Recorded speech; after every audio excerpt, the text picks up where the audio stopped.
Dear children, this is Mentors English Express and I am Sudha Oberoi. I am going to explain the students of class 12th poem number 1, My Mother at 66, from their English book Flamingo. This poem is composed by Kamla Das. Let me tell you something about the poet first. Kamla Das was born in 1934 in Malabar, Kerala. She has published many novels and short stories under the name Madhavi Kutti. She is a sensitive writer. Her works are known for their originality, versatility, and the indigenous flavor of the soil. She is a part of generation of Indian writers who centered on personal rather than colonial experiences, and her short stories, poetry, memoirs, and essays brought her respect and notoriety in equal measures. My Mother at 66 is a wonderful poem which shows a beautiful bond between a daughter and her mother. Here's the explanation of the poem. Driving from my parents' home to Cochin last Friday morning, I saw my mother beside me, doze, open-mouthed, her face ashen like that of a corpse. Doze means to take a short nap or a short light sleep. Ashen means pale as ashes. Corpse means a dead body. The poetess was driving from parents' home to airport to board the flight to Cochin. Her mother is sitting beside her, nervous and sad, because once again she would become lonely. She is of 66 years and has grown quite frail. The pain of separation has drained all energy from her body, so she is dozing with open mouth and is looking like a corpse. Children, sometimes due to health problems, old people are unable to breathe through their nose. So to overcome discomfort, they breathe through their mouth. Here, the mother, who is nervous, feeling insecure, upset and shattered at the daughter's departure, is dozing with open mouth. And realized with pain that she was as old as she looked, but soon put the thought away and looked out at the young trees sprinting, the merry children spilling out of their homes.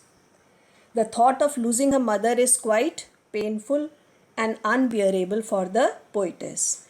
So when she could not bear the agony, she tried to divert her attention outside the window. Outside, she saw the world full of life and energy. She saw the stationary trees sprinting and merry children, happy children rushing out of their homes in playful mood, but her joy was short-lived. Here, the poetess has presented a contrast of life. Inside the car, mother is dozing, nervous, pale, like a corpse.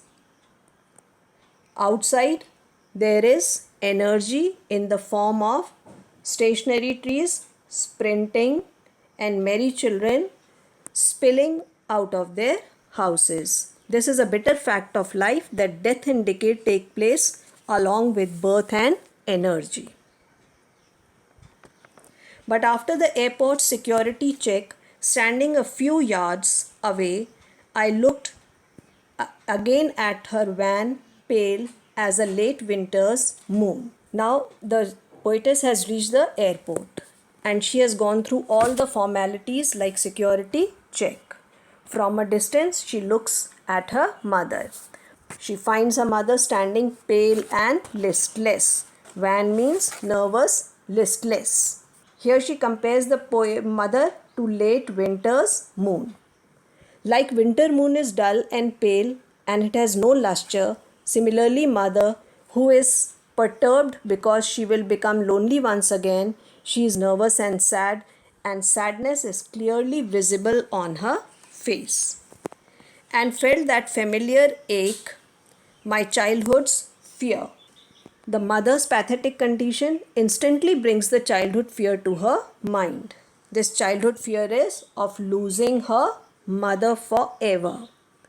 The poetess looks at the mother's face closely and finds her aged and fears that her end is near. The feeling of a mother being old, needing care and help pains the poetess. Here, the poetess confronts the fact of life that her mother can die any moment and then she will lose her forever. But all I said was, "See you soon, Amma." All I did was smile and smile and smile. Now, to overcome the fear and ache of death, she smiles at her mother. She feels that her smile will give an assurance to her mother of meeting soon. She is sure that smile will instill confidence in her and inject new hope in her heart to live. So, children, the poem tells us that there is a strong bond between parents and their children. But sometimes the child has to move far away from his parents for new opportunities. And separation becomes painful because this is the time when parents suffer from various complexities of life, and fighting a battle alone becomes a struggle for them. They become lonely and emotionally shattered. So, children must keep a close contact with them and often visit them, which would give them a purpose to live. Let us discuss the rhyme scheme. The poem doesn't have any rhyme scheme. It is written in free verse. This is a single thought process which has been written in one single sentence. Now let us discuss literary devices. The poetess has beautifully used devices in the poem. The first device is simile. The face of mother is described as ashen. This ashen-like face is compared to the corpse. As the corpse lies lifeless and pale, the mother's face is also pale and nervous. So her pale face is compared to a dead body. The poetess has used another simile. Wan pale face of mother is compared to late winter's moon. As the winter's moon is dull, so is the mother's face nervous. Next device is contrast. The poetess has used contrast to describe lifeless mother and energy in the outside world. The image of dozing mother with open mouth is contrasted with spilling children. Children are full of enthusiasm and mother is inactive. The ashen and corpse-like face is contrasted with the trees sprinting. Next figure of speech is imagery.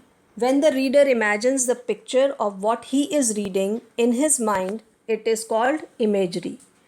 So when we read the poem, there is a picture in our mind of mother dozing with open mouth, looking like a corpse.